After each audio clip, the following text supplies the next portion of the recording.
Hey everybody, it's Josie. Welcome back to Cedar Creek Homestead, and I'm finally sitting on my back porch. It's a nice pretty day today. It's hot and it's humid, and this storm clouds are beginning to develop out to the west back here, and we've got storms rolling in for this evening and then overnight. Supposed to be low threat of tornadoes, but we are supposed to get high winds and heavy rains, and one time I heard them today say baseball size hail, so you know, if we get that, then that's scary. But anyway, I've been out picking strawberries, and I was going to do my little talk out at the strawberry bed, but it is in the full sun, and this is how many strawberries I got today. I got a handful the other day, and I got a little bit more today, and there's a whole lot more on there that's just not quite ripe yet. A whole bunch behind them that are just making, so I'm going to have a pretty good strawberry harvest this year, and I'm looking forward to making strawberry jelly and maybe some strawberry syrup and of course fresh strawberries. And I'll be making strawberry shortcake. I promised you that I would show you how I do strawberry shortcake, because I don't like soggy. It's different from the little cake recipe that I showed you the other day. It's totally different from that. But that's the way that my grandpa ate strawberry shortcake, and how I like strawberry shortcake, and even how he liked strawberry shortcake that way. But he really liked a lot of sugar in his strawberries, and of course he got to where he's like me. He had to watch his sugar, and so he had to back off of that. But anyway, it's too hot out there at the strawberry bed, and besides that, Sadie kept getting up in the strawberry patch with me. So we got those strawberries picked. Sadie helped me. Foxy laid over in the sunshine, or in the shade most of the time. And now here I am back here on the porch. And I got to thinking about those strawberries. When Cheyenne gets home tonight, she's never tasted a fresh strawberry as far as she can remember. She thinks that all the strawberries that she's ever had has been from the grocery store, and she loves strawberries. So I'm anxious to see what she thinks about fresh strawberries. I try to explain to people what fresh strawberries taste like, and I just really don't have the right adjectives, really a way to describe them, because I want to say that they're soft, but they're not mushy, and the sweetness level, and it's just so good. And I wish I could share my strawberries with all of y'all, but I'm going to try to get her on camera and to enjoying her first fresh strawberry and see her reaction. I thought that would kind of be fun. She's expecting, her and Blade are expecting another baby. And, you know, our first little grandbaby went to heaven right about the time that Howie did. And so now we're expecting another little baby and looking forward to it. And life goes on here on Cedar Creek. Have you ever thought about the food source that we have? And here on Cedar Creek, you can hear my cows mooing, and you can hear my chickens and my roosters, and some of your homesteads are full of life with your animals, and all of the goings on that with them. You know, and some people have to rely on the grocery store for all of their food, and that's fine. I'm not by any means am I pointing fingers and saying shame on you for having to do that, because you have to look well to the ways of your household.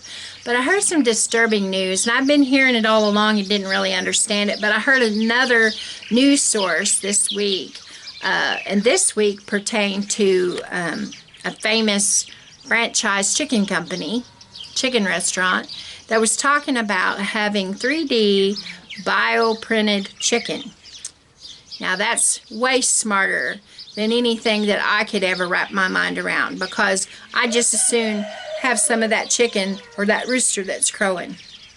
This last weekend, I learned how to do that. Now, in the past, Howie's always taken care of the dispatching and the cleaning and all of the things that pertains to that, and I got to take care of the nice fresh carcass side of it, cutting it up and putting it in, you know, jars to can, or putting it in the freezer, or putting it in a skillet to fry. And I didn't really have to mess with all of the fresh still. Well, if it was a cow, they'd say on the hoof, so you know, still crowing, I guess. I didn't have to deal with that side of it. But this past weekend I did, and all those roosters that Hallie and I had and were going to butcher before we got sick, we finally got around to getting about half of them butchered, and we'll make another day and get the other half butchered and you know, dispatched, I guess I should have said. But send them some of them to freezer camp, and some of them are going to be processed and freshly canned, pressure canned, and I'll have fresh pressure canned chicken and broth on the shelf, and it'll be really good, and we can do all kinds of recipes with it. And if you have never tried it, I challenge you to try chicken, canning that chicken, canning your own broth. I don't think, if you are able to get chicken and make your own broth, I don't believe you would ever go back to buying store-bought broth. It's so much richer and it's so good for you. But anyway, this weekend I learned how to take out all the insides and all of that, and I survived. I wasn't sure at first, but I thought, well, you know, there's no time like the present to practice those skills. And I chose not to bring that here because I know that they're those kind of things that they kind of frown on you showing that stuff, and so I didn't. But just know that Josie accomplished that skill this weekend. I won't say that I'm the fastest at it. I'm still learning to pick up some speed there. I wouldn't win any speed races, but I did accomplish it, and I'm happy with that. And then I read this article about the 3D printed chicken, and evidently they take chicken cells and they take plant cells, and somehow through all of this, I want to say voodoo, but it's not. All of this that they do in there in the lab and the printing stuff, they print out this chicken. So they have printed chicken, and they have printed beef, and they have I don't know what else they have printed, but I'm sure if they do chicken and beef, pork and fish and turkey and all those other things, are not far behind. And I think I'm going to stick with what the process that the good Lord picked out for us to have our meats. I think that's the wisest thing to do. I think I'll stick with him.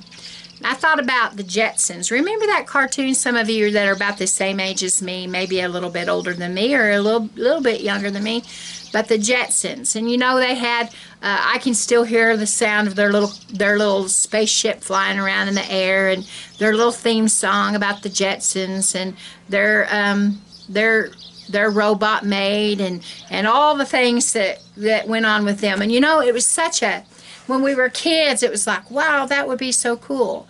Well, you know, they're close to some of those things that we saw in those cartoons. And one of the things that I thought about when I read that about the 3D printing of the chicken was that machine that they had. And you know, the wife, she would go over, Jane I think was her name, and she would go over, or Rosie the robot would go over, and they would select, you know, push the buttons and select what they wanted to eat, and out it would come out of this machine. And the more I hear about this 3D printing and the other things that they're doing, the more I think we're pretty close to being able to go over and push those buttons. Convenience, yes, but what are you giving up for convenience? And I think any time that we take God out of things and we say we are going to create this ourselves, we are going to be the masters of this, I think that we are headed for trouble. And, you know, not to be a fearmonger, not to be somebody that says, woe is me, and, you know, twist my hands and try to get everybody worked up and be fearful. But I think that we need to be as natural as we can be. You know, they want us to be green, and they want us to try to not, you know, put any more footprints on this earth than possible. But I can't help but think that having natural, fresh, good meat, fed well, fed healthy, having fresh, clean water and clean air, and being out and loved until their time is up. You can be good to your animals and still process your animals. You can still love your animals and process your animals. It's not everything that they throw out there and make everybody out to be just these big bad ogres that mistreat their animals, because that's just not true. We love our animals, and we try to take care of our animals until it's time for them to move on. You know, I have a pasture full of steers, heifers too, but I have steers. Then they'll go to the sale this summer, or this fall. But I love those steers, and I don't mistreat those steers just because they're not going to stay here on the homestead. I want them to be taken care of. And I think it's our responsibility as good, decent Christian people to take care of the things that we're put in charge of. Not just our animals, but our families too. And I think, you know, we need to be on guard of what we're allowing our families to eat. Not to put down any products, not to, you know, say that's not a good thing. But I can't help but think that something that's grown naturally on your farm is way better than something that's grown in a laboratory. And, you know, maybe their excuse is they're trying to get ahead of any kind of food crisis, having enough food to feed people. Maybe they're just trying to say that we don't need meat sources, but we need to all be plant-based. But now, from what I understand, this 3D printed meat, they also use cells from the animals, so beef cells, chicken cells, whatever. And so, you know, that's something to think about when you go and you pick up a package of something. Are you picking up something that is natural? Are you picking up something that is really what it's supposed to be? I don't like something that has a title of being beef or pork or even fruit flavors, fruit-based products. I can't think of a product right off the top of my head, but that you turn around and you read the ingredients and say it's a certain flavor, say it's cherry.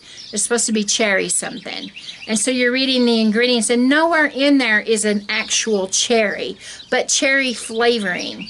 And it's synthetic flavoring. It's not really from a cherry. It's not even cherry juice that they extracted from a cherry. It's false. It's fake. And I just don't think that's good for us. I think that we need to try to eat the best that we possibly can. And you know, with all of the different things that are going on today, and they are smarter than I am, I will admit that. But I think it's smart, my own self, to stick with how God planned it, and that is, you know, to stick with the way He planned for us to have beef and cattle, or chicken and turkey and all of those kind of things. You know, it won't be long until we have to question every single thing that we put to our mouth, whether it is something that we want to ingest or we don't want to ingest. And we need to be responsible and make sure that we're feeding our families the best possible thing that we could possibly feed them. I'm sorry, guys, the train is going through. Not only do y'all get all the animal sounds, but you get the train sounds too. Now Foxy and Sadie are going to bark. I'm sorry for that. They're barking because when the train comes through down in the woods, the coyotes howl. So you guys are being exposed to all of this today, and I'm sorry for that. But anyway, guys, let's try to do the best we can to provide our families with good meat sources. And I'm not just saying that because I grow beef. I'm not. I promise you, I'm not. I just feel like we all need to do our best to feed our families what we possibly can, the best and healthiest way that we can. And you might think about getting some things if you can catch them on sale and getting them canned up. Now, I have never dehydrated meat. I've seen other people do it. I've never dehydrated it. I've seen people freeze dry it, and a lot of people have freeze dryers and they really love them. I can't speak to the freeze dryer because I don't have one. I'm still watching and learning from other people how they're enjoying theirs. It looks very interesting, it really does, but I don't have one yet. So I really can't speak to the process of putting meat up except for freezing it and canning it, because those are really the only two processes that I have done Well, if you consider beef jerky, I have made jerky on the dehydrator. But you might consider getting some things before the prices really go up. I've heard, people talking about all the prices of the food. I saw where people were saying that their shelves were empty of milk. And I'll have to tell you here, where I'm at in Oklahoma, I have not seen that. Our shelves have been full of milk. So I don't know if maybe there's something regional that's taken place, but we've had plenty of milk. We've had plenty of sugar. I know that they say that there's been a sugar shortage. I haven't seen that here. It doesn't mean that it won't happen, but so far here it hasn't happened. But we all need to be aware of what we're all sharing with each other around the country. I think that's a good thing, to kind of help each other to be aware, hey, this might be coming to your area. And so if you see good things, good deals on things, you might want to grab it and get to dehydrating, get to processing it, get to putting it in a can and putting it up. And we're looking well to the ways of our household, guys. Prices aren't going to go down anytime soon. In fact, I'm kind of afraid that the prices are going to go up. Lumber is up, metal's up. All kinds of products are raised really high, which makes me believe that that food prices are going to continue to soar too. And we want to make sure that everybody is able to have plenty for their families. And so right now it's wise to put those things up. Find some good recipes that can teach you how to water bath can and pressure can, and how to put things in the freezer to keep it from being freezer burnt. All the things that can help us ensure that we can feed our families. And don't be buying any of that 3D printed meat. I hope I don't get in trouble for saying that, but I just don't think it's healthy for us, and it doesn't sound good to me either. But I don't know. Maybe we're closer to the Jetsons than we think. Well, guys, I've rambled on enough. I hope you enjoyed the outside. If you haven't enjoyed my conversation I've had with you, maybe you have at least enjoyed being outside and seeing a little bit of the green, and you can probably see out my pasture. Maybe you can. I've got these yellow buttercups out there, and I know that people think that they're really pretty, but those are a weed, and they have taken over our pasture. Howie, a few years ago, was staying ahead of it by spraying the pastures, and he made a decision to not spray the pastures because the pasture spray was killing off our clover and all of the other things that we had growing out there, and would also keep it from growing for 4 or 5 months after spraying. It would keep that clover from coming back and the other grasses that we had. So he made a decision not to spray it, but to try to control it by cutting it back before it goes to seed, mowing it down, and then in the fall drilling in wheat and turnips and legumes and other things out on the pastures. And of course, you guys know this last fall that just didn't happen. We got sick and all the things that happened. It just didn't happen. It just didn't get taken care of this last year. But we're going to get in control of it. Tractor guy's supposed to come tomorrow and get our tractor fixed, and then we can get that mowed. But I hope you've enjoyed being out on the porch with me here at Cedar Creek. This is Josie. I love you guys. Y'all have been so good to me. I get things in the mail all the time, and I could never repay all of y'all for the kind things I've gotten, aprons and washcloths and books and all kinds of things. And I just, y'all are so good to me. You have really blessed me, and I thank you for that. I love you. And until next time, we're gone.